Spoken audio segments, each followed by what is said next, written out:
예, 오늘 이제 빌립보서 마지막 장인데요. 돈 이야기로 끝이 납니다. 돈 이야기입니다. 돈 이야기. 네 페이지의 이 성경의 한 페이지가 돈 이야기이고 마지막 가장 중요한 장에서 돈 이야기가 이제로 막을 내리고 있습니다. 여러분, 한 사람이 어떤 존재인지를 알려면 여러 가지 알아보는 방법이 있습니다. 그 사람의 말을 본다든지 생각을 본다든지, 그죠? 여러 가지 방법들이 있지만 저는 중요한 것 한 가지가 바로 돈을 어떻게 모으고 어떻게 쓰는 사람인가를 보는 거라고 생각합니다. 자기만을 위해서 돈을 모으고만 있는 사람을 우리는 수존너라고 부릅니다. 우리는 이제 쓰기 위해서 돈을 버는 사람들을 소비주의자라고 부릅니다. 그죠? 나누기 위해서 모으는 사람을 그리스도인이라고 부릅니다. 여러분, 우리는 어떤 여행을 가기 위해서 돈을 저축한 경험이 있습니다. 그죠? 여행을 가기 위해서 돈을 카드 긁으셨습니까? 그러시면 안 됩니다. 큰일 납니다. 저축하셔야 됩니다. 그죠? 또 뭔가 필요한 물건을 사기 위해서 돈을 모은 적이 있습니다. 근데 여러분, 헌금하기 위해서 돈을 모으고 남을 돕기 위해서 돈을 모으고 그렇게 여러분 누군가를 위해서 섬기기 위해서 돈을 모아본 경험이 있으십니까? 지금 그런 남을 돕기 위한 통장은 갖고 계십니까? 오늘 이 본문은 우리들에게 그러한 질문들, 근본적인 질문들을 하고 있습니다. 우리가 헌금을 한다면 그냥 남는 돈으로 그냥 급하게 이렇게 하고 있지는 않습니까? 오늘은 이제 이 헌금의 의미, 헌금을 한다는 게 뭔가에 대한 이야기를 오늘 이 본문을 통해서 우리가 한번 알아보게 되기를 바랍니다. 네, 10절에 보시면 헌금은 생각하는 마음의 표현이라고 쓰고 있습니다. 나를 생각하는 마음이 여러분에게 지금 다시 일어난 것을 보고 나는 주님 안에서 크게 기뻐하였습니다. 사실 여러분은 나를 항상 생각하고 있었지만 그것을 나타낼 기회가 없었던 것입니다. 참, 이 내용을 알고 보면 굉장히 가슴 아픈 그런 이야기입니다. 빌립보 교회는 바울이 감옥에 갇혔다는 소식을 듣고 바울에게 도움이 필요하다는 생각이 들었습니다. 현대는 이제 감옥에 있는 사람들에 대한 의식주를 국가에서 책임지고 입히고 먹이고 이렇게 하죠. 그러나 당시 감옥에 갇힌 사람들은 국가에서 먹을 것과 입을 것을 주지 않았습니다. 그래서 주변의 도움이 절대적으로 필요했어요. 근데 다행히도 바울이 감옥에 갇혔다는 소식을 듣고 빌립보 교회가 우리가 나서서 도와야 되겠다고 생각하고 돈을 모금했던 것입니다. 빌립보 교회는 처음에는 바울의 사역을 적극적으로 후원했습니다. 굉장히 적극적으로 후원했고 또 마게도니아에서 데살로니가로 지역을 옮겼는데도 계속 그 후원이 끊어지지 않았거든요. 근데 어느 순간 후원이 끊어지고 교제도 끊어졌어요. 근데 바울 입장에서는 이제 말년이니까 거의 이제 사역이 말년 오랫동안 관계가 끊어져 있었습니다. 그러니까 좀 섭섭할 수 있죠. 서운할 수도 있고. 그런데 애써 바울은 그들의 입장을 변호해 주는 말을 하고 있습니다. 너희가 사실은 나를 잊은 것이 아니었어. 그지? 나를 생각하고 있었는데 표현을 못한 거야. 이제 드디어 마음에 있는 걸 표현했구나 라고 그들의 입장에 서서 그들을 다독이고 변호하고 있습니다. 오늘 이 돈에 관한 설교는 꽤 아픈 설교가 될 수도 있는데 바울은 이렇게 성숙하게 그들의 입장을 대변해 주고 있는 것을 볼 수 있습니다. 바울은 서운할 수 있었지만 그들 안에서 바울을 생각하는 마음이 다시 일어나고 또 그들이 힘을 다해 보내온 헌금을 보고 주 안에서 크게 기뻐한다고 말하고 있어요. 그러면 이제 바울이 기뻐한 이유가 무엇이 때문이라고 생각하십니까? 그들이 돈을 보내왔기 때문이 아니라는 거죠. 바울은 말합니다. 그들이 돈을 보내와서 내가 궁핍해서 내가 여기 감옥에서 먹고 살기 힘들었는데 너희가 내 필요를 알고 그 필요를 채워주니까 너무 고맙다. 그게 아니라는 것입니다. 오늘 본문에 보면 이게 이제 빌립보 성도들이 들으면 꽤나 서운할 수 있는 얘기예요. 애써 막 보냈는데 나는 그거 필요 없다고 얘기합니다. 11절을 보시면 내가 궁핍해서 이렇게 말하는 것이 아닙니다. 이렇게 얘기해요. 내가 가난해서 이렇게 말하는 게 아니라는 거예요. 그 물질로 내가 당신들이 나의 필요를 채워줘. 내가 궁핍해서 했는데 여러분이 그걸 채워줘서 내가 너무너무 감사합니다. 이런 뜻이 아니라는 거예요. 그리고 왜 감사하냐? 나와 여러분의 관계가 끊어져 있었는데 여러분 마음에서 나를 생각하는 마음이 일어나서 그게 너무너무 감사하다. 왜냐하면 그것은 여러분이 주님 안에 있다는 증거이기 때문이다. 이게 너무 고마운 거예요. 이게 돈보다도. 왜냐하면 바울은 돈이 없으면 있잖아요. 돈을 벌었어요. 돈이 없으면 돈을 벌어서 사역을 했고, 있으면 있는 대로 풍족하게 또 사역했고, 그 모든 처지에서 하나님의 사역을 잘 감당할 수 있는 역량을 갖추고 있었기 때문에 그들의 헌금이 필수적인 건 아니었어요. 또 마지막 절에 보면 있잖아요. 모든 성도가 여러분에게 무난합니다라고 돼 있잖아요. 또 특별히 황제 집안 사람들이 무난한다고 돼 있죠. 바울에게는 하나님의 공급하심을 경험할 다른 통로들을 가지고 그 통로가 있었다는 것입니다. 이해가 됩니까? 그래서 바울은 궁핍해서 이렇게 말하는 것이 아니다. 왜냐하면 나는 어떤 처지에서도 스스로 만족하는 법을 배웠습니다. 나는 비천하게 살 줄도 알고 풍족하게 살 줄도 압니다. 배부르거나 굶주리거나 풍족하거나 궁핍하거나 그 어떤 경우에도 적응할 수 있는 비결을 배웠습니다. 라고 말합니다. 바울은 처절하게 이것을 배웠습니다. 바울은 사실 중산층 이상의 아주 약간은 돈이 좀 많은 집안 출신이라는 걸 우리가 배웠잖아요. 그걸 알 수 있습니다. 그는 이 부족함 없이 유년 시절을 보냈을 겁니다. 그러나 사도가 되고 난 뒤에는 그는 극심한 가난과 궁핍, 때로는 핍절함, 또 육체적인 고난 이런 것들을 당하면서 살할 수밖에 없었을 거예요. 그러면서 그는 내가 돈이 있어서 하나님의 사역을 하는 게 아니라, 또 풍족해서 하나님의 사역을 하는 게 아니라, 돈이 없다고 못하는 게 아니라 그 어떤 상황에서도 자신을 들어서 쓰시는, 하나님의 도구로 사용하시는 그분의 능력을 체험하고 경험했던 것입니다. 그렇습니다. 그는 비천하게 살 줄도 알고 풍족하게 살 줄도 알고, 배부르거나 굶주리거나 풍족하거나 궁핍한 모든 상황 속에서도 스스로 만족하는 법을 배웠습니다. 여러분, 여기서 중요한 게 있습니다. 이제 이 바울의 삶을 보면 그의 삶은 철저한 금욕주의가 아니었어요. 또 반면에 또 완전한 쾌락주의자도 아니었습니다. 그는 하나님 안에서 삶을 누릴 줄 알았습니다. 여기서 중요한 건 가난해도 삶을 누릴 줄 알았고 풍족해도 삶을 누릴 줄 알았습니다. 그 비결을 배웠다는 겁니다. 그것이 만족하는 비결을 배웠다는 것입니다. 우리가 어제 이제 강의 들으면서 그런 얘기 들었잖아요. 가진 것으로 만족하는 법, 가진 것을 좋아하는 것, 좋아하는 것을 하는 것보다도 내가 이미 가지고 있는 것을 좋아하는 법을 배우는 것, 그것이 만족의 비결이라고 우리 어제 특강에서 우리가 들었던 것 같습니다. 그렇습니다. 그는 하나님 안에서 삶을 누릴 줄도 알았고 또한 절제할 줄도 알았습니다. 가난하든 부유하든, 즉 돈이 있든 없든 어떤 경우에든 자족하는 법을 터득했습니다. 그랬기 때문에 그는 능력 주시는 자 안에서 모든 조건을 초월해서 하나님의 일을 감당할 수 있었어요. 그게 바로 내게 능력 주시는 자 안에서 내가 모든 것을 할 수 있는 이라는 이 말씀의 뜻입니다. 이 뜻은 많은 사람들이 오해합니다. 내가 목표를 정해놓고 내가 어떤 기준을 정해놓고 내게 능력 주시는 자 안에서 난 모든 것을 할 수 있어. 그러니까 하나님이 나를 도와주셔서 나를 성공하게 할 거야, 승리하게 할 거야, 이런 본문으로 이 본문을 해석한다면 이것은 완전히 이 본문을 오해하고 있는 겁니다. 완전히 틀린 겁니다. 이 말씀 어떤 뜻이냐 하면, 나는 가난하든지 부자든지 부유한 자로 살든지 돈이 있든지 없든지 주님의 사역을 완벽하게 수행해낼 수 있다. 그래서 돈은 우리 선교사에게 필수적인 것이 아니다. 그것은 하나님께서 우리에게 주시는 것이다. 이런 관점에서 그는 일을 했던 거죠. 그렇습니다. 그러니까 내게 능력 주시는 자 안에서 내가 모든 것을 할 수 있느라는 말씀은 우리가 하나님의 선교 사역을 감당하는데 가난, 풍부가 장애물이 될 수 없다는 거예요. 어떤 사람들은 돈이 많으면 인간이 타락해. 그러니까 돈이 없는 게 나아. 주님의 일을 하는데 돈 필요 없어. 이것도 아니고요. 이게 돈 필요 이것도 아니잖아요. 또 가난이라는 것, 너무 극심한 가난이라는 것도 주님의 일을 하려면 또 돈이 있어야지. 돈 없이 어떻게 주님의 일을 해? 이것도 아니라는 것입니다.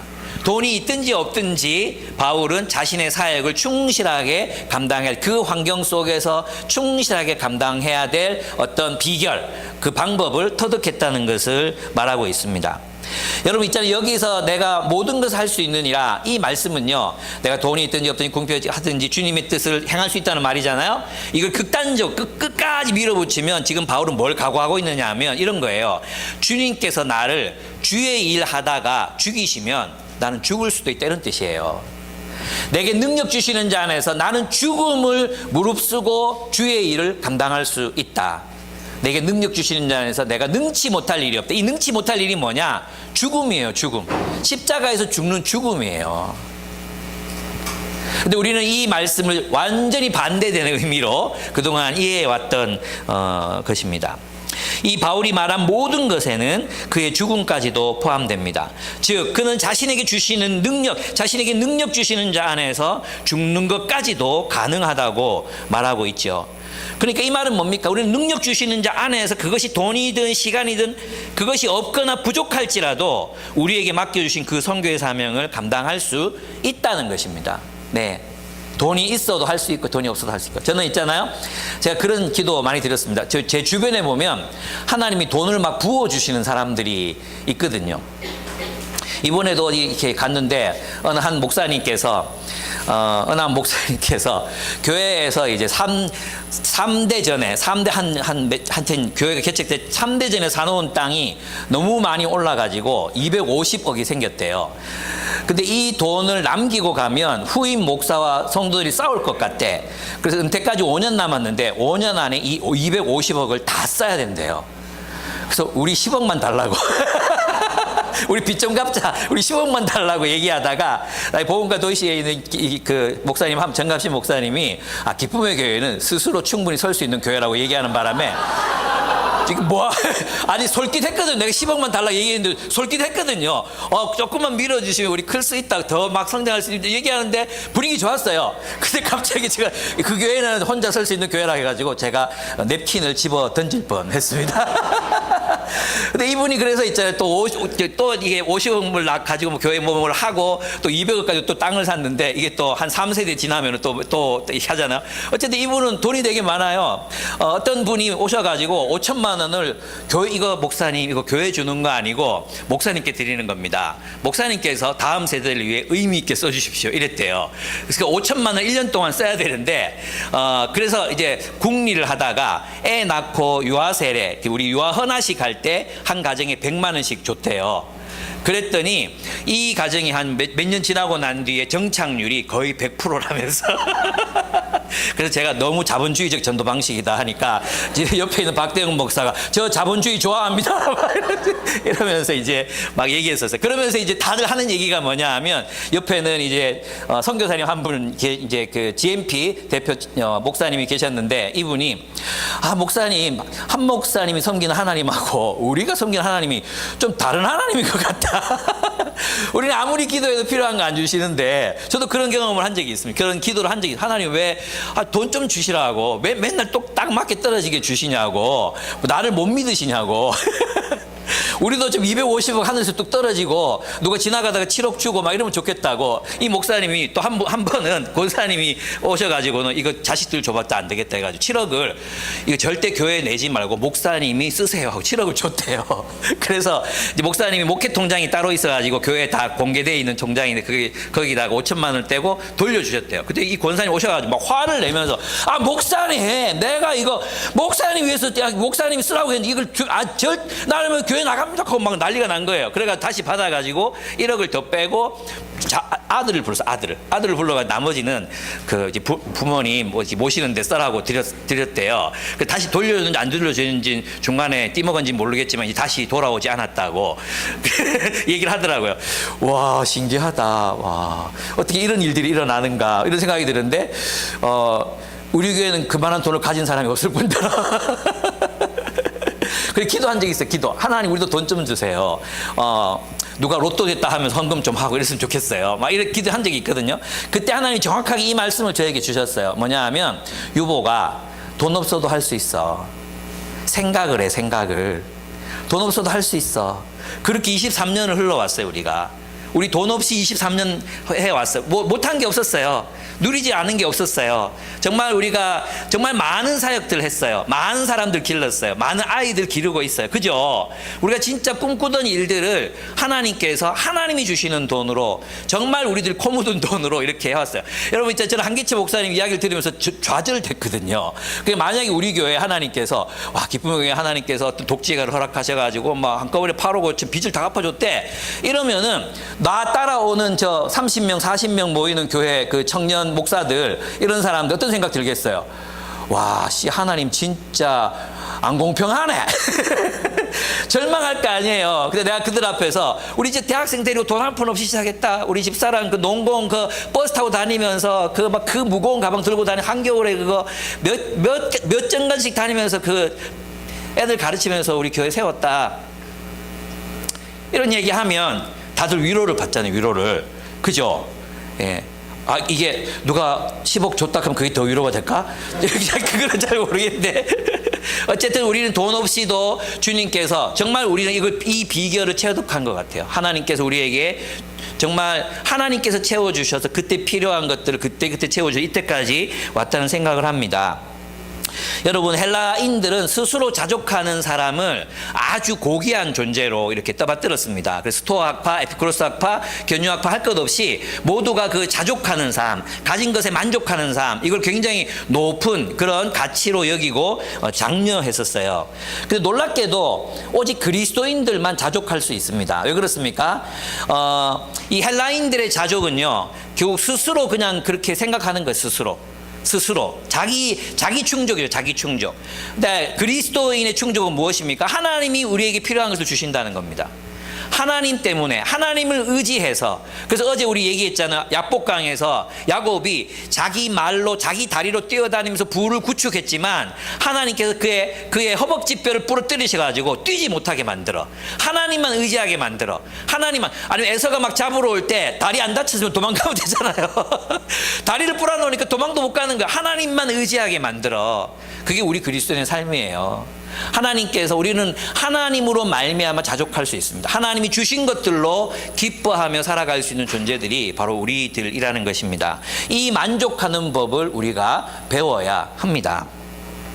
그렇습니다. 바울은 빌립보 교인들이 주님의 일에 대한 마음, 그리고 자신과의 관계가 끊어졌던 그 관계가 회복되는 것을 기뻐하였습니다. 그것이 바로 무엇으로 표현됐기 때문입니까? 그들의 마음이 돈으로 표현됐기 때문이에요.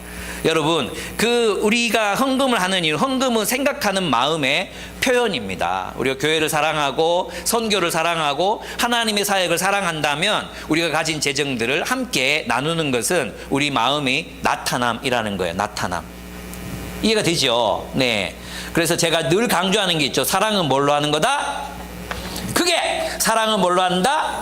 돈으로 하는 거다. 사랑은 돈으로 하는 겁니다. 왜? 돈이야말로 우리의 모든 것, 우리의 모든 고생스러움, 우리의 모든 힘듦, 우리의 모든 수고가 응집된 게 돈이잖아요. 돈은 소중한 겁니다. 여러분의 피와 땀, 눈물, 애환, 모욕, 그죠? 그리고 고생, 야근, 욕먹음, 이 모든 것들의 결과로 받은 게 돈인데 왜 돈을 우리가 소중하게 쓰려고 하지 않겠습니까? 이 소중한 돈을 소중하게 모아서 소중한 데 써야 되지 않겠습니까? 돈을 더럽게 여기면 돈을 더럽게 쓰게 됩니다. 돈을 소중하게 여기셔야 됩니다. 예, 그래서 그 돈을 소중하게 쓰기 위해서 노력해야 됩니다. 소중하게 모으고 그 소중하게 모은 돈을 아무렇게나 쓸 수 없잖아요. 그래서 소중하게 쓰는 겁니다. 목사님 주시면 됩니다. 농담이에요, 농담. 이거 진담으로 받으면 안 돼요. 예, 예. 그렇습니다. 그래서 저는 그런 생각 들었어요. 와, 성도들이 그 한기채 목사님을 진짜 신뢰하는갑다. 저는 이제 제가 우리 교회에 대비해 봤거든요. 아, 나를 그렇게 신뢰하진 않을 것 같다. 여러분, 우리 죽으면서 전 재산을 김주호 목사한테 바치면서 이거 목사님 원하시는 대로 써주세요. 이럴 수 있을까? 내가 그만큼 신뢰를 받지는 못하겠다. 이런 생각이 제 마음속에 들었습니다. 그래서 더 신뢰받는 사람 돼야지. 더 많이 나눠야지. 더 풍성하게 나눠주는 사람이 돼야지. 이런 생각이 들었습니다. 두 번째, 헌금이란 고난에 동참하는 것이라는 것입니다. 14절에 보시면은 그러나 여러분이 나의 고난에 동참하는 것은 잘하는 일입니다. 이렇게 돼 있어요. 이 동참한다는 말이 코이노니아예요. 코이노니아. 근데 이 코이노니아 앞에 뭐가 붙었냐 하면 쉰이라는 위드가 붙었어요. 위드. 함께 동참한다. 이렇게 돼 있는 거야. 함께 동참한다. 무슨 뜻인지 아시겠죠? 그러니까 이 말은 뭐냐 하면 코이노니아가 뭐라고 해서 존재적 연합이라고 했죠. 존재적 연합. 그러니까 이것은 그냥 마음을 아파한다 이런 차원이 아니라 바울이 아프면 빌립보 교인도 아픈 거예요. 바울이 고난을 받으면 그 고난이 마치 나의 고난처럼 여겨지는 거예요. 바울이 감옥에 갇혔으니까 마치 자신들이 감옥에 갇힌 것처럼 어떻게 하지 하면서 도울 일을 찾는 거죠. 예, 이것이 바로 이 빌립보 교회가 가졌던 참여 의식, 코이노니아의 정신이었습니다. 우리 가운데 누군가가 힘든 사람이 있었어요. 힘든 사람이 있어요. 그럼 그 힘든 것이 나의 문제가 되게 내가 그 상황에 처했다면 내가 어떻게 느꼈을까? 똑같은 마음으로 그 고난에 참여하는 거죠. 제가 지금 와서 이제 솔직히 고백하면 수아 형제가 울면서 찾아와서 사무실에서 병관 간사와 함께 저한테 부탁을 했어요. 정말 아무리 찾아봐도 이 전세 사기 이 피해를 어떻게 할 수가 없고 파혼 당할지도 모르겠다. 저쪽 아버님이 어떤 분인지 우리가 아니까 그 말을 들어서 처음 들었을 때 제 마음의 감정에 어떤 반응이 일어난지 이거 어떡하지? 어떻게 돕지? 이런 생각이 아니라 이거 광고 어떻게 하지? 솔직히 있잖아요. 이 광고 어떻게 하지? 사람들한테 돈 모으자고 어떻게 광고하지? 그 책임지기 싫은 거예요, 제 마음에. 그 책임지기 싫은 마음이 더 먼저 확 올라오더라고요, 진짜로. 얼마나 악해요. 그죠? 근데 제 마음에 그런 생각이, 이제 이 말씀도 묵상하고 계속 쭉 지나가면서 어떤 생각이 들었냐 하면, 그렇구나. 이게 그의 고통에 참여하는 건데, 그래, 니 웃잖아. 이 생각이 먼저 드는 게 아니고, 사람들한테 3천만 원을 모으자고 내가 어떻게 말하지? 이 부담감이 나한테 먼저 오더라니까요. 뭐가 먼저예요, 여러분? 예? 여러분, 뭐가 먼저예요? 자, 어떡하지? 얘가 내 자식이면 어떡하지? 어떻게 했겠어요? 그게 코이노니아예요, 코이노니아. 마음을 합하는 거예요, 마음을. 예, 우리 교회 이제 오늘 그 상계 전도사님이라고 왔어요. 상계. 이름이 상계예요. 한글이 아닌 거 아시겠죠? 예, 네팔에서 사역하시다가 한국에 와서 공부하시고 일하시면서 대신대 다녀요. 일하시면서 교회가 잘 예쁘게 성장하고 있었는데 거기 어떤 돈 많이 헌금하는 여기 오늘 본문에도 이 연결되는 굉장히 중요한 주제예요. 돈을 많이 헌금하는 분이 독재를 하는 거예요. 독재. 그렇게 해서 완전 교인들이 막 깨지고 상처받고 두들겨 맞고 또 불법적으로 원래 유학생들은 일을 하면 쫓겨나게 돼 있거든요. 그리고 일부러 막 사인시켜가지고 일하게 만들어 놓고 자기 말에 복종하게 만들고 막 이런 일들이 벌어져서 그 엑소더스 했거든요. 엑소더스. 그 얘기를 하시는데 지난주에 들었어요. 지난주에 듣는데 그때는 마음이 이 사람도 어떡하지? 이런 마음이 생기는 거예요. 이런 마음 어떡하지? 그 첫 들었을 때 마음이 이 사람들 어떡하지? 이게 돼야지 되지 않겠습니까? 어떻게 돕지? 이게 먼저 드는 마음이 돼야 되지 않겠습니까? 오늘 왔어요, 상계 전도사가. 보시면 아시겠지만 나이는 어린데 되게 의젓하고 점잖고 약간 멋있어요. 그러니까 약간 그 친구는 양반 같고 나는 약간 쌍놈 같은 그런 느낌이 들어요. 진짜 양반이에요. 요 이제 속으로 하고 있는데 한번 만나보시면 좋을 텐데, 그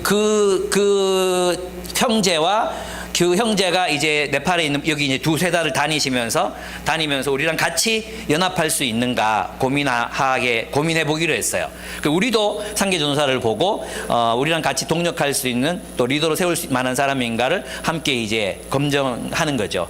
그렇게 해서 결국 나중에 서로 얘기가 잘 되고 마음이 맞으면 흩어지는 그 네팔 성도들이 우리 교회로 다 와서 함께 예배 드리기로 했어요. 일부 예배를 함께 드릴 것 같아요. 아마 다들 27살 정도 되는 독신들이 많다고 해가지고 바울이 좋겠다. 그래서 일부 예배를 같이 드릴 것 같아요.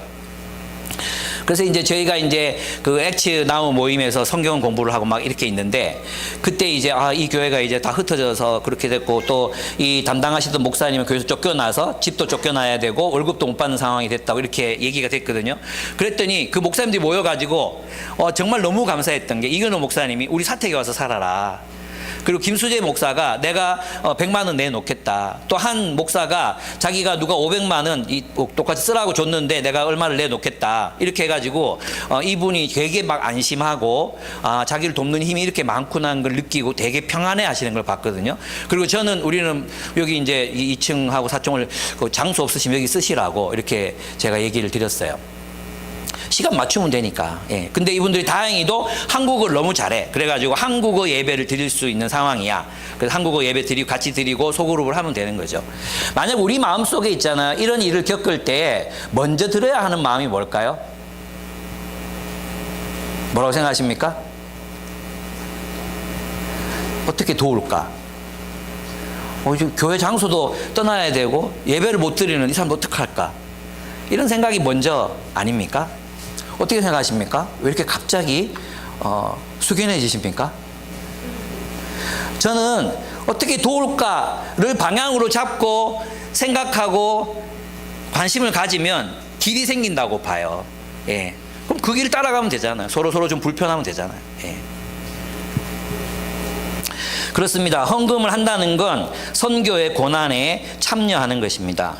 여러분, 바울의 고난은 누구의 고난에 참여하는 고난이었습니까? 그리스도의 고난에 참여하는 고난이었습니다. 그리스도의 고난. 그죠? 바울은 그리스도의 고난에 참여하고 있습니다.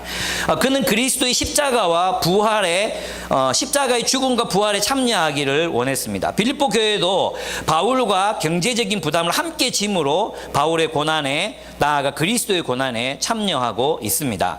여러분, 이 본문에 보면 2장 17절을 한번 찾아보시겠습니까? 2장 17절. 그리고 여러분의 믿음의 제사와 예배에 나의 피를 붓는 일이 있을지라도 나는 기뻐하고 여러분 모두와 함께 기뻐하겠습니다. 이랬죠.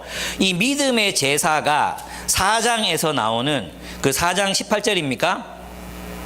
예, 하나님께서 기쁘시게 받으시는 제물입니다. 이랬죠. 이 4장 18절에 기쁘시게 받으시는 제물이 2장 17절에 나오는 믿음의 제사와 같은 것입니다. 그렇다면 바울은 지금 무엇을 생각하고 있느냐 하면 빌립보 성도들이 헌금을 한 것, 바울의 사역을 위해서 헌금한 것이 바울의 순교와 동일한 제물이라고 그것을 그들의 헌신을 동급으로 이렇게 올려주고 있어요. 그러니까 이제 여러분이 생각해 보면 제물, 짐승이 이제 갓 떠가지고 이게 제물로 바쳐졌잖아요. 이게 이제 헌금을 드린 거예요. 헌금을 드린 것. 이 헌금 드린 것에다가 바울이 자신의 피를 쏟아 붓는다고 하더라도 나는 기뻐하겠다고 한 것이 바울의 고백이었어요. 그러니까 바울은 그들의 헌금을 무엇으로 여기고 있습니까? 바울의 순교와 같은 차원으로 생각해 주고 있다는 것입니다. 정말 놀랍지 않습니까? 여러분이 주일마다 헌금을 합니다. 그 헌금이 무엇이냐? 여러분이 십자가의 고난에 참여하는 행위라는 것입니다. 여러분, 우리는 그리스도의 십자가를 생각하면 무엇만 생각합니까? 남을 참아주는 거, 오래 참는 거, 입냄새 나는 조장의 이야기를 오래 들어주는 거, 목사의 긴 설교를 참아내는 거, 나와 다른 사람들 용납해주는 거, 이것만 생각하죠. 근데 바울은 뭐라고 얘기하느냐 하면 그 헌금, 바울의 고난에 동참하는 그 헌금이 뭐라고요? 제물이라고 얘기하는 거예요. 제물. 향기로운 제물이라고 4장 18절에서 이야기하고 있습니다. 그렇죠. 우리가 그리스도를 위해서 십자가를 진다는 것은 그런 의미라는 것입니다. 우리가 그리스도를 위해서 십자가를 진다. 그것은 하나님의 선교를 위해서 우리가 헌금을 드릴 때 그것이 그리스도를 위하여 십자가를 지는 행위라는 것입니다.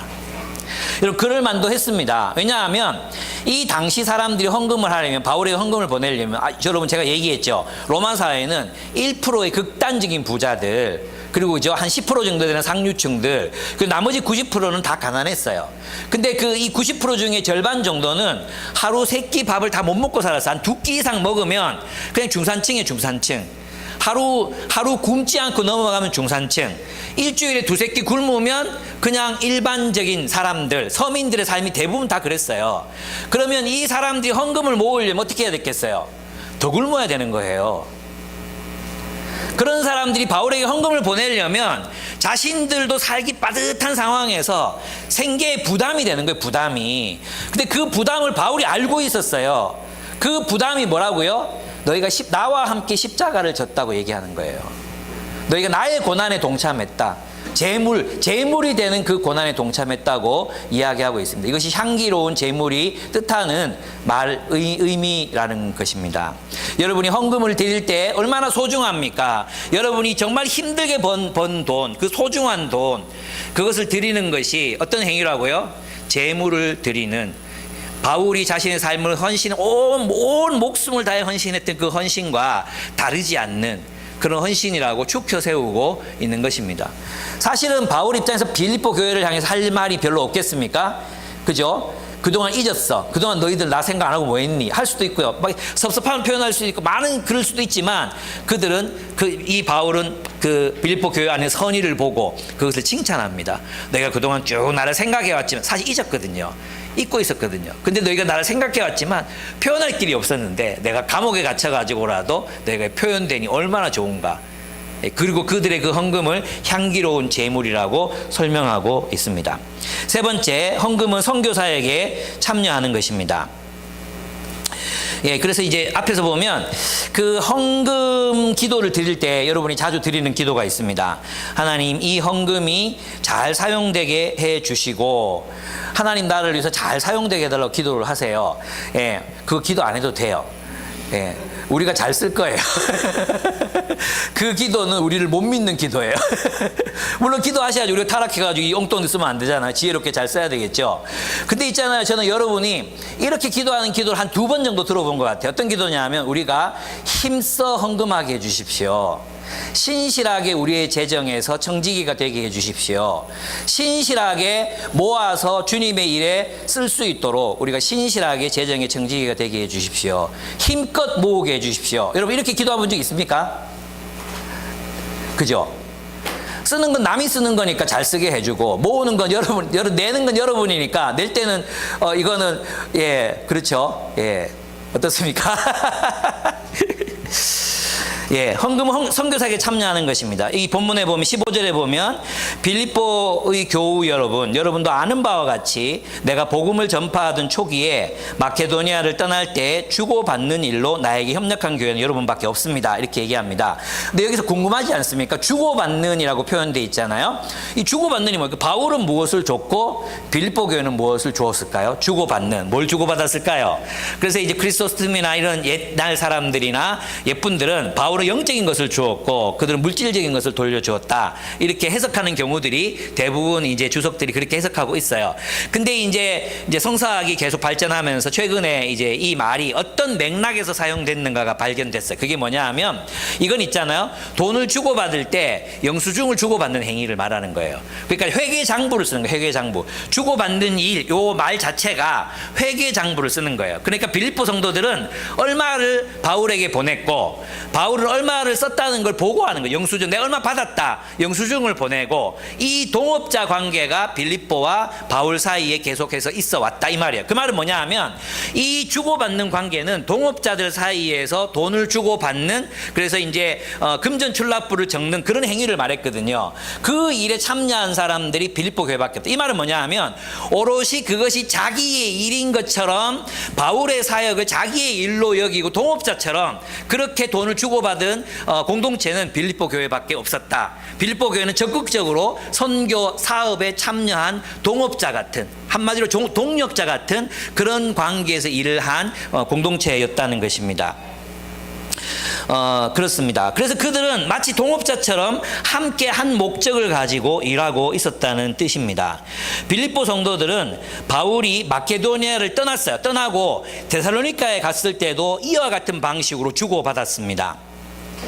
그들은 바울의 사역을 위해서 헌금했고 바울은 얼마를 받았다고 영수증을 보내고 얼마를 썼다고 또 영수증을 보냈습니다. 그리고 부족하면 또 빌립보 교회가 보내오는 식으로 해서 그의 사역이 지속되었던 것입니다. 그렇습니다. 그런데 바울은 여기서 또 이야기합니다. 뭐라고 말합니까? 나는 내가 이렇게 너희 주고받은 일에 너희가 여러분 내가 16절 내가 데살로니가에 있을 때 여러분 내가 쓸 것을 몇 번 보내어 주었습니다. 이 개역 개정에 보면은 한 번, 2번 내가 쓸 것을 보내 주었습니다. 이렇게 돼 있거든요. 그러니까 빌립보 교회가 2번 보냈구나. 이렇게 생각하면 안 돼요. 예, 무슨 말이냐 하면 한두 번 보냈다. 이 말은 뭐냐 하면 자주 보냈다. 이런 뜻이에요. 예. 무슨 말인지 알겠죠? 한두 번 보냈다. 이것은 한 번, 2번 보냈다. 이건 만약 그 헬라어 용법에서 자주 보냈다. 때때로 보냈다. 이렇게 자주 보냈다고 말할 때 한 번, 2번이란 말을 써요. 그래서 이제 새 번역에서는 어떻게 번역했냐 하면, 그 16절을 보시면 내가 쓸 것을 몇 번 보내주었습니다. 이렇게 번역하고 있어요. 이게 맞는 번역입니다. 그러면서 말하는 게 뭐냐 하면 내가 이렇게 말하는 것은 내가 선물을 바라기 때문에 쓰는 게 아니란 거예요. 내가 여러분에게 바라는 것이 돈이 아니라는 것입니다. 그럼 뭡니까? 나를 위해서 돈을 보내주는 길 원하는 게 아니라 바울이 말하는 건 뭐냐 하면 17절 후반절, 나는 여러분의 장부에 유익한 열매가 늘어나기를 원합니다. 이렇게 얘기해요. 여러분의 장부에. 여러분이 나를 위해서 보낸 그 선물, 여러분이 나를 위해서 보냈다고 그 선물이라고 생각하지만 나는 그 선물을 바라는 게 아닙니다. 왜냐하면 나는 돈이 없으면 내가 돈을 벌었습니다. 여러분이 아니어도 나를 후원하는 분들이 많습니다. 그렇기 때문에 나는 여러분의 선물이 꼭 필요한 사람이 아닙니다. 그러나 여러분이 나에게 선물을 보낸 것은 하나님이 여러분을 복 주시기 위한 조건이 되니까 열매, 이 열매는 장부에 기록되는 열매를 말하잖아요. 그러니까 뭐겠어요? 돈이에요, 돈. 하나님께서 여러분의 장부를, 여러분의 통장을 열매로 가득하게 하실 것을 믿기 때문에 나는 감사합니다. 이런 뜻이에요. 여러분 있잖아요. 돈을 주고받는 관계는 주종 관계가 될 수 있어요. 여러분이 교회 헌금하는 거 나에게 하는 게 아니에요. 목사님들이 여러분의 헌금 받아서 먹고 사는 게 아니에요. 하나님께서 주시는 거예요. 여러분의 그 소중한 헌금, 그 하나님께 드리는 제물이에요. 하나님께 드리는, 여러분과 하나님과의 관계에서 하나님 앞에 헌신하고 하나님 앞에 결단해서 하시는 거예요. 그리고 바울의 관점은 뭐냐 하면 바로 여러분을 하나님께서 축복하실 거라고. 여러분이 하나님께 드렸기 때문에, 하나님께 햇새들을 행했기 때문에 갚으신 하나님께서, 풍성하신 하나님께서 여러분의 열매를 가득하게 하실 거라고. 여러분의 나중에 장부를 펼쳐보십시오. 그것이 얼마나 유익한 일인지, 여러분의 삶에 얼마나 유익을 끼쳤는지를 알게 될 것입니다. 이런 의미예요. 여러분, 돈이 주종관계를 불러온다 했잖아. 여러분의 이 의식이 깨지지는 않으면 안 돼요. 우리 이제 이거 이제 지난번에 리더 모임 때는 얘기했는데, 근처에 있는 글로벌 무슨 교회가 있단 말이에요. 근데 거기 한 분이 굉장히 많은 돈을 헌금했어요. 그러면서 이 돈을 헌금하고 목사님이 페이도 다 지급하고 이러면서 있잖아요. 그 교회가 자기 건 줄 아는 거죠. 무슨 말인지 아시겠습니까?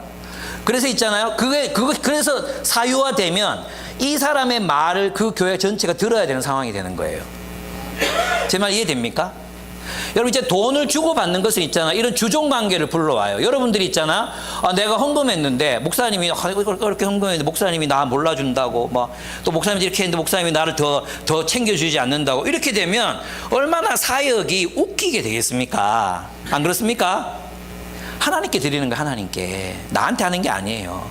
그래서 있잖아요. 이런 말을 하시면 안 됩니다. 내가 여러분 목회자가 되거나 할 때 성도들의 그 피 눈물 나는 돈으로 먹고 살고 싶지 않다. 이 얘기는 정말 사역이 뭔지 열매가 뭔지를 모르고 하는 얘기예요. 네, 하나님께 드리는 거예요. 목사나 선교사들 이런 후원을 요청할 때도 하나님의 사역을 위해서 요청하는 것이지, 그 개인의 어떤 선물, 개인의 이익을 위해서 하는 게 아니잖아요. 그죠? 그래서 이 부분에서 있잖아요. 우리가 마음을 명확하게 먹지 않으면 나중에 헌금 많이 하고 헌금한 만큼 또 자신의 영향력을 갖고 싶어 하고, 이렇게 되면 교회가 타락하는 것입니다. 제가 말하는 건 있잖아요. 이런 설교가 누구 표적 이런 막 생각날까봐 여러분에게 미리 말씀드리는 건데, 1부에부터 얘기했고 2부 때부터 얘기하고 다른 교회 가서 똑같이 얘기할 거니까 여러분 절대 그런 이상한 생각 하지 마시기 바랍니다. 17절, 나는 여러분의 장부에 유익한 열매가 늘어나기를 바랍니다. 이 열매는 분명히 경제적인 열매입니다. 그래서 바울은 그들의 헌금에 대하여 하나님이 풍성한 경제적인 결실로 채워주시리라는 것을 확신하고 있습니다. 그럼 왜 이렇게 확신하느냐? 왜 그렇게 채워주기를 원하시느냐? 이거는 고린도후서 9장 8절에 더 명확하게 나옵니다. 제가 읽어보겠습니다. 하나님이 능히 모든 은혜를 너에게 넘치게 하시니, 이 은혜가 뭐냐 하면 경제적으로 여러분을 풍성하게 하시겠다는 약속입니다. 이는 너희로 모든 일에 항상 모든 것이 넉넉하여 모든 착한 일을 넘치게 하려 하심이라 하셨어요. 그러니까 하나님께서 여러분을 부욕해 하시는 이유, 여러분이 남들보다 돈을 좀 더 많이 벌게 하시는 이유, 여러분에게 하나님께서 부를 부어주시는 이유가 뭡니까? 착한 일을 더 풍성하게 하라고 부어주시는 것입니다. 착한 일을 더 열심히 하라고 여러분에게 부를 부어주시는 것입니다. 예. 아까 제가 말씀드렸잖아요. 여러분, 여행을 위해서 돈 모아보셨죠? 뭔가 물건을 사기 위해서 돈을 모아보셨죠? 근데 우리는 별로 모아본 경험이 없어요. 들어오는 대로 다 썼기 때문에. 그런데 남을 위해서 또 어떻게 모으겠습니까? 남을 위해서 모아본 경험이 없는데. 그렇죠. 여러분, 헤세드의 하나님은 갚으시는 하나님이십니다. 우리가 하나님의 선교를 위하여 드릴 때 하나님은 그것을 기억하시고 우리의 장부에 수입이 넘치게 하신다는 뜻입니다. 물론 경제적으로 풍부하게 하신다는 의미도 있지만 우리의 삶을 모든 면에서 풍요롭게 하신다는 의미도 포함되어 있습니다. 여러분, 넉넉하게 드리십시오. 넉넉하게, 풍성하게 드리십시오. 그럴 때 하나님께서 여러분을 채워주시는 경험을 또 해보시기 바랍니다. 이걸 안 드려보면, 무리의 빵을 던져보지 않으면 돌아오는 걸 절대로 경험할 수 없습니다. 전도서에서 뭐라고 말했습니까? 너 빵을 무리로 던져라. 그냥 돌아올 수 없는 대로 던져라. 그러면 그것이 몇 배가 돼 너에게 돌아올 것이다. 하나님이 갚아주신다니까요. 룻처럼. 우리 룻기 들으면서 여러분들 다 감탄하셨죠. 그래, 한 사람을 위해서 자신의 인생을 갈아넣은 여인을 하나님께서 어떻게 축복하셨는가. 우리도 그렇게, 우리도 하나님이 룻을 주목하신 것처럼 우리도 주목하신다는 거예요. 이번 로잔 대회 비화를 하나 말씀드리겠습니다. 로잔 대회. 여러분, 로잔 대회 경비가 60억 듭니다. 60억. 얼마 안 들죠? 60억 들어요. 근데 이제 국제 행사이기 때문에 30억이 국가에서 나옵니다. 그럼 30억만 교회에서 하면 되잖아요? 이미 큰 교회에서 다 했어요. 경비가 다 확보됐어요. 이거 잘한 일일까요? 못한 일일까요? 저는 진짜 잘못했다고 생각해요. 여러분 있잖아요. 로잔 대회가 전국적으로 모든 교회에 영향을 미치게 하고 하려면, 예를 들면 지금 이대행 선교사가 했던 것처럼 우리 한 끼 식사 대접합시다. 2만 원입니다. 이렇게 해서 한 끼 모든 교인들이 참여하고 모든 교회가 참여했으면 로잔 대회가 한국 교회 전체 그게 생사가 될 거 아니에요. 그럼 로잔이 뭔데 도대체? 그러면서 많은 사람들에게 로잔의 정신이나 운동이 스며들었을 거 아니에요. 근데 밑에 모른다니까. 로잔이 뭔지 몰라요. 로잔이 어떤 내용을 가지고 어떤 풍부한 그런 신학적인 그런 함의를 가지고 있는지 몰라요. 그래서 저는 이분들이 잘못했다 이렇게 생각해요. 같이 해야죠. 같이. 그 비슷한 이야기가 우리 교회에서도 있었습니다. 여러분, 우리 청소년 사역합니다. 우리, 그죠? 여러분, 근데 어린이 사역은 부모님들이 있습니다. 청소년 사역은 보내놓고 나서 여러분, 얘들이 이제 낙동강 오리알 됐어요. 낙동강 오리알. 어디서 뭐 후원이 들어오는 것도 아니야. 여러분이 그러면 부모님한테 회비 많이 받으시면 되잖아요. 이렇게 얘기하는 사람들이 있어요. 네. 회비를 많이 못 올리는 이유가 또 있습니다. 그거 여러분 그 속사정을 알면요. 그렇게 쉽게 얘기가 안 돼요. 예. 그래서 합니다. 그러니까 이번에도 이제 마지막 식사를 해야 되는데 30만 원이 딱 모자라는 거예요. 그거 내가 후원 안 들어오면 내 돈으로 하려 했거든. 그건 내가 내면 되잖아. 그거 뭐 어려운 것도 아니고 마이스 통장도 있고 뭐 돈 할 수 있는 거 많잖아요. 카드 끌고도 되고. 예. 그러면 된다. 나는 뭐 걱정은 안 했어요. 그래서 제가 이제 마지막에 그거 올릴 때는 커피값 정도면 30만 원 정도면 우리 뭐 최소한 100명만 후원해도 50만 원이니까 커피 마시고 남겠다 이렇게 생각을 했어요. 근데 있잖아요. 진짜 많은 분이 헌금해 주셨어요. 72만 9천 원이 거쳤어요. 근데 있잖아. 여기 자기 자녀를 보냈다는 이제 부담감으로 많이 보내신 분들도 계셨고, 그런데 32분이 하셨거든요. 제가 여러분 지금 좀 아픈 소리를 하려고 그래요. 아픈 소리. 제가 기대한 건 200명이 5천 원씩 보내는 거였어요. 제가 진짜 기대한 건 200명이 5,000원, 3,000원, 만원, 많아봤자 만원 요 정도 보내면 충분하다고 생각했어요. 그거 헌금 못하실 형편에 있는 분 손 들어보세요. 우리 교회가 모금해서 도와드릴게요. 저는 이 바울의 본을 따라서 여러분이 마음은 있었으나 시간이 지나버려서 5천 원을 못 보냈다고 저는 확신하기로 마음을 먹고 결단하고 선택하고 마음을 주저앉히고 그리고 막 그 분노를 막 이렇게 누르고 이렇게 했습니다. 그래서 그날은 내가 보통은 딱 채워지면 바로 보고하거든요. 이렇게 채워져 하는데 내가 좀 시험에 들었나 봐요. 그때 마귀가 씌었는지 두고 보자. 밤늦게까지 제가 기다렸어요. 안 하더라고요. 여러분, 저는 앞으로도 이런 일이 많을 거라고 생각합니다. 우리가 이런 일이 많을 거예요. 여러분도 수련회 가봐서 아시잖아요. 수련회 가봐서 어른들 하면 되잖아요. 애들 수련회 하는데 25만 원씩 들어. 25만 원씩. 애 셋이야. 75만 원 내야 돼. 75만 원. 여러분 75만 원 내고 애 셋 수련회 보낼 수 있겠습니까?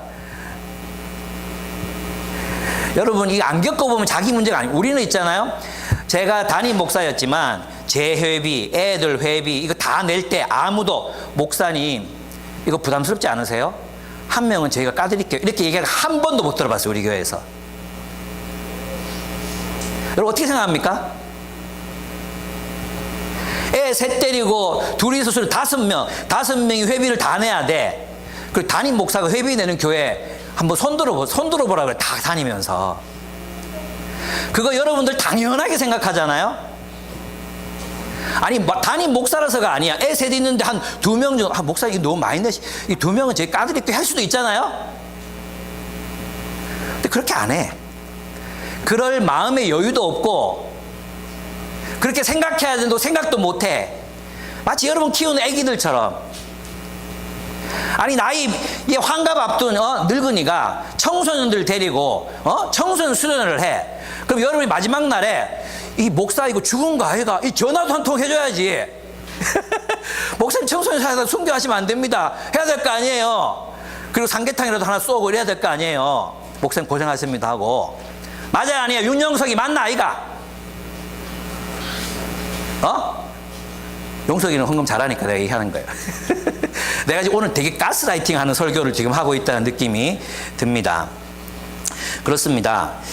여러분이 유익을 구하는 거라 그랬습니다. 저는 내가 이 얘기를 왜 하냐면, 한 번씩 그럴 때 있거든요. 우리 이제 우리의 관심사가 굉장히 우리 안에 좁아져 있거든요. 이제 아내가 수요일마다 애들 가르치고 나서 밥을 합니다. 밥. 중간에 내려와가지고 막 밥해요. 밥하고 막 볶아놓고 나보고 지시를 내리고 가요. 몇 시에 다시 볶아야 된다. 그럼 제가 그 시간 놓치면 안 돼. 그 주걱 들고 또 이렇게 강의해야 되는데 그 주걱 들고 막 또 이렇게 하거든요. 맛있게 해요. 그리고 올라가. 근데 계속 할 수 있어요. 우리 기뻐요. 아내도 기뻐하고 나도 기뻐해요. 근데 한편으로는 이런 생각도 드는 거죠. 내가 오늘 너무 직격탄 막 날리고 있죠. 예, 직격탄 날리는데, 저기 사모님 안 힘드신가? 우리가 가서 좀 도와드려야 되는 거 아닌가? 그래야 되는 거 아닙니까? 네? 좀 우리가 성숙했으면 좋겠어요. 청소년 수련회 하잖아요? 그럼 다른 교회가 또 어떻게 하는지 아십니까? 어른들이 차 타고 수박, 고기 막 싸들고 와가지고 앞에 나와서, 물론 그 기도가 길어서 문제지만, 앞에 나와서 인사 다 시키고, 그죠? 그리고 금일봉 주고, 이렇게 갑니다. 맞죠? 근데 그거 우리 5,000원씩 보내는 거예요. 우리 애들 잘 키워달라고. 그게 그렇게 불합리하게 느껴집니까? 제가 여러분 동기를 모르고 제가 막 쏘아붙이고 있는 것 같은데, 제가 말하고자 하는 핵심은 뭐냐 하면, 우리 좀 넓히자는 것입니다. 좀 넉넉해지자는 거예요. 좀 넉넉해지자. 좀 풍성하신 하나님께서 우리를 대하신 것처럼, 놀라운 하나님의 은혜를 우리를 대하신 것처럼, 우리 좀 서로를 그렇게 좀 대하자 하는 겁니다. 예, 그렇습니다. 그래서 헌금은 18절을 보시면 하나님께서 기쁘시게 받으신 향기로운 제물이라 합니다. 18절 함께 읽어보면, 나는 모든 것을 받아서 풍족하게 지내고 있습니다. 나는 여러분이 보내준 것을 에바브로디도로부터 받아서 풍족합니다. 그것은 아름다운 향기이며 하나님께서 기쁘게 받으시는 제물입니다. 그랬습니다. 여러분, 여기서 굉장히 중요한 전환이 일어나는데요. 이 당시 모든 종교는 제2종교였습니다. 제2종교란 재물이 있었어요. 재물. 유대교도 성전 중심에 짐승을 죽여서 제사를 드렸고, 헬라인들도 신전에서 제사를 드렸어요. 그리고 고기 살아있는 거 죽여가지고 막 찢어가지고 혼음 난무하고 막 향년을 버리고, 그게 무아지경에 들어가고 접신하고 이랬던 것이 그 당시 대부분의 종교적인 특성이었어요. 푸닥거리 하는 거. 그게 종교적 특성이에요. 우리나라도 이제 무속이 그런 종교잖아요. 제의가 있는 종교잖아요. 근데 바울은 여기에서 어떻게 이게 돌리냐 하면, 제의가 없는 제사. 그게 뭐예요? 그들의 일상의 삶을 예배라고, 로마서 12장 1, 2절에서 너희 삶을 예배로 드려라, 이렇게 바뀌잖아요. 그래서 이제부터는 제물이 아니라 우리 자신을 제물로 드리는 것이 예배가 되는 거예요. 그래서 이 제2종교에서 벗어나는 거예요. 또 하나는 뭐냐 하면, 농경시대의 제물은 뭐였어요? 농경시대의 제물? 그 제물은 돈이었어요. 돈. 송아지. 그죠? 1년 된 송아지. 그 다음에 뭐였습니까? 송아지뿐만 아니라 양. 뭐 비둘기 다 재산이었고요. 그 비둘기는 잡아서 드리면 되잖아요. 근데 이런 건 가난한 사람들을 위한 거고 대부분은 자기 재산을 드려야 됐다면 재산을. 근데 그 농경 시대에서 이제 도시 문화는 목축이 없잖아요. 그러니까 이제는 어떻게 돼요? 그들이 벌어들인 돈으로 재물로 삼는 거죠. 그것을 재물로 여기는. 그래서 이제 제2종교에서 탈제의가 일어나는 일이 일어나게 됩니다. 그래서 삶이 중요해지는 거예요. 기독교는 그래서 있잖아요. 우리가 예배 시간에 얼마나 진심으로 예배드리는 이것도 굉장히 중요하지만 우리가 얼마나 진심으로 우리의 일상을 살아가느냐가 더 중요한 거죠. 그래서 아까 민지 자매가 제가 간증했던 그 간증이 사실은 자신의 삶을 제물로 드리는 한 사람의 삶의 모습을 우리에게 보여줬다고 생각해요. 그게 제물이에요. 정말 멋진 예배를 민지 자매가 6일 동안 그 멋진 예배를 직장에서 드린 거죠. 예, 그 삶의 열매가 뭐냐? 돈이라는 것입니다. 여러분 있잖아요. 우리는 돈 이야기를 하면 굉장히 막 이렇게 거부감 같은 걸 느껴요. 아, 내가 열심히 땀 흘리고 피 흘리고 막 욕 먹고 이래서 번 돈인데 이 돈을 왜 이렇게 쉽게 얘기하지? 그렇게 생각해요.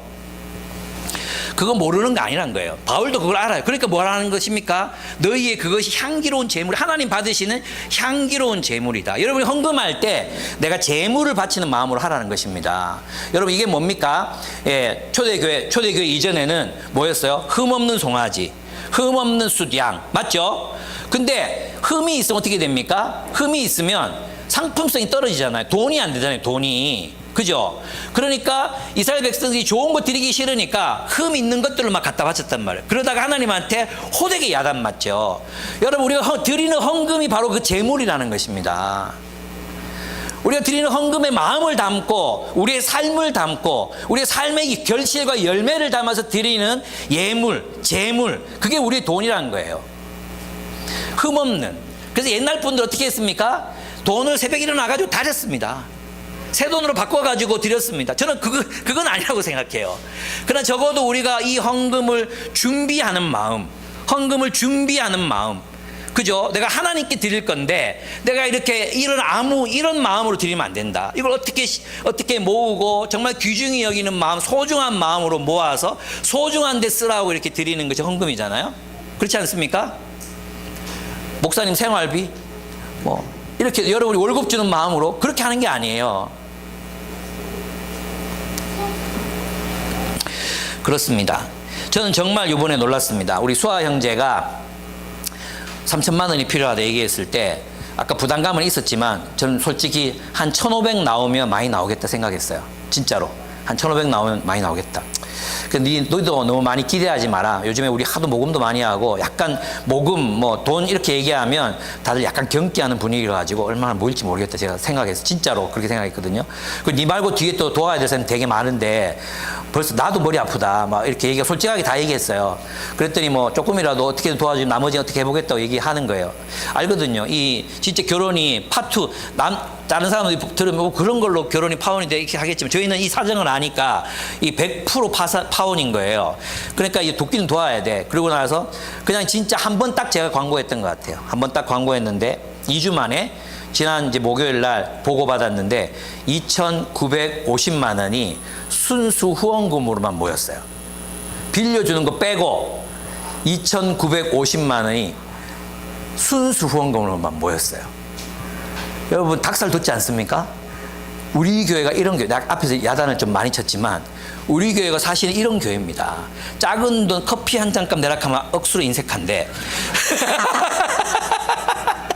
100만 원 내락하면 이거는 막 냅니다. 와, 그래서 이 계산해 보면 거의 대부분의 가정들이 100만 원씩 한 거예요. 50만 원, 100만 원, 200만 원 한 거예요. 이렇게 생각하면 진짜 마음이 너무 훌륭한 거죠. 제 마음이 진짜 자랑스러웠어요. 나 이런 교회 목사, 기쁨의 교회 목사다. 그래서 만나는 목사들한테마다 다 자랑했어요. 우리 전세 사기 당한 사람 3천만 원 이거 갚아준 교회 있냐고 막 얘기하고 그랬어요. 최근에도 이제 이렇게 한 4분 모이는 목사님들하고 앉아서 이렇게 얘기하는데 박용호 목사님이 김용호 목사님 교회에서 교황 아이가 교황 하라는 대로 다 하잖아. 모르시는 말씀이라고 우리가 이렇게 하게 된 이유는 성도들 개인이 다 성경을 연구하고 스스로 깨닫고 이 일이 정말로 중요하다고. 어떤 분은 카톡으로 막 너무 화납니다. 어떻게 이런 일이 일어날 수 있습니까? 막 카톡도 보내고 이랬거든요. 저는 이런 교회가 너무 좋습니다. 너무 좋아요. 예. 앞에 야단친 거 다 지우고 이렇게 다 지우고 저는 여러분이 정말 너무 좋습니다. 이런 일에 정말 해야 될 때 하는 교회, 하는 교회. 그리고 이제 내가 안 해도 채워질 거라고 이걸 아는 교회. 이런 어떤 그 영악함과 지혜로움 사이에 있는 우리 교회. 누가 하겠지 그러면서 기다렸다가 봐라 다 채워졌지 이러면서 또 넘어가고 그런 것도 있고, 또 이런 할 때는 또 확 이렇게 하는 이런 교회, 자랑스러운 교회입니다. 이것이 바로 여러분이 하셨던 이것이 하나님께서 기쁘시게 받으시는 제물이라는 것입니다.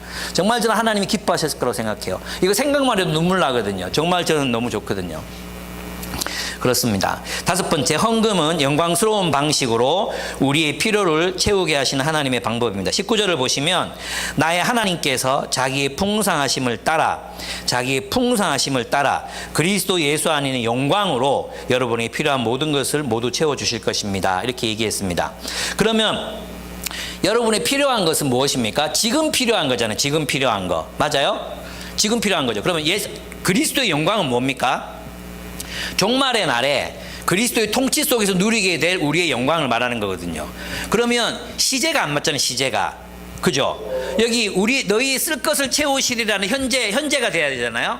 근데 그리스도의 영광은 미래에 우리에게 주어질 거거든요. 이 말이 뭐냐면 있잖아요. 바울의 신학에서는 항상 이미와 아직 사이를 염두에 두고 이 글을 읽어야 돼. 그리스도의 영광이 그 미래에 우리에게 이루어질 그 영광이 어떻게 해요? 지금 우리에게도 동일하게 그 영광스러운 풍성함을 주님께서 누리게 하신다는 것입니다. 그래서 있잖아요. 여러분이 하나님 앞에 드렸잖아요. 하나님 앞에 드린 그것을 하나님께서 보고 여러분에게 풍성하게 갚아주실 거라는 것을 이 본문에서 말하고 있습니다. 어쩌면 있잖아요. 여러분의 삶이 되게 아끼고 모으고 막 그렇게 하는데 막 쪼들려. 잘 생각해봐. 어쩌면 우리가 나누지 못하고 있는 건 아닌가. 우리가 드리지 못하고 있는 건 아닌가. 드리지 못할수록 있잖아요. 헌신하지 못할수록 더 쪼들려. 희상해. 근데 나누잖아요. 그럼 하나님께서 풍성하게 채우실 것을 확신하노라. 그리스도의 영광 안에서 너희의 필요한 것을 채우실 것을 믿는다 그랬어요. 이것에는 경제적인 필요뿐만 아니라 사회적인 필요, 그 다음에 또 우리 심리적인 필요, 모든 필요를 얘기하는 것 같아요. 저는 내 인생을 돌아볼 때 저는 이 말씀이 정말로 맞다고 생각해요. 하나님께서 저를 풍성하게 하셨고 여러분을 풍성하게 하셨고 또 나누는 삶을 사는 사람들을 풍성하게 하신 것을 저는 기억하고 있습니다. 그것을 멈추지 마십시오. 그동안 여러분이 잘 해오셨습니다. 여러분이 풍성하게 넉넉하게 남을 도우셨습니다. 여유 있게 여러분이 그렇게 남을 도우시면서 사셨습니다. 멈추지 마십시오. 지금 거기에서 이제 많이 했다 그치지 마시고 축복의 통로를 막지 마시고 하나님께서 하신 것들을 따라서 믿음을 가지고 해보시기 바랍니다. 그렇게 사실 때 주님께서 여러분의 필요한 것을 풍성하게 넉넉하게 채우실 것을 바울처럼 저도 확신합니다. 제가 오늘 드렸던 이 모든 말씀은 나의 이야기가 아닙니다. 내가 만약에 설교했으면 이렇게 설교하지 않았을 것 같아요. 아니 이렇게 설교 못해요. 바울이니까, 바울이 말했으니까 제가 바울을 딛고 바울을 힘입어 이렇게 설교합니다. 그렇습니다. 그래서 그러므로 우리가 하나님께 드리는 헌금은 반드시 주님께서 우리의 풍성함으로 갚으실 것을 확신할 수 있습니다. 이 풍성함이란 돈뿐만이 아니라 우리의 공동체적인 풍요, 이 모든 것을 말합니다. 상상을 해 보십시오. 여러분이 서로 나눌 때 이 공동체가 얼마나 놀라운 풍요로움으로 가득 찰지. 저는 우리 교회도 굉장히 잘 나눈다고 생각했는데 다른 교회도 그렇더라고요. 이제 김용복 목사님이 자신의 교회를 얘기하셨는데 어떤 한 장로님께서 미국 교회잖아요. 미국 교회. 어떤 한 장로님께서 늘 이제 이 지갑에다가 $100짜리를 수북하게 담아 오신대요. 주일날 오면 애들 보면 $100씩만 나눠주는 거예요. 막. 쉐어링 하다가 누가 또 뭐 힘들다 그러면 거기서 막 몇백 달러 뭐 이렇게 꺼내가지고 막 그냥 주신대요. 근데 이분은 돈이 너무 많아. 근데 이렇게 돈 쓰는 재미로 사신다는 거예요. 예, 여러분에게도 이런 즐거움이 있기를 축복합니다. 이런 즐거움이 언젠가 생기기를 축복합니다. 근데 생각해 봤는데 이게 꼭 $100짜리, 만원짜리, 10만원짜리 수표 아니어도 할 수 있겠죠. 1000원짜리 잔뜩 넣어 다니면서 할 수도 있잖아요.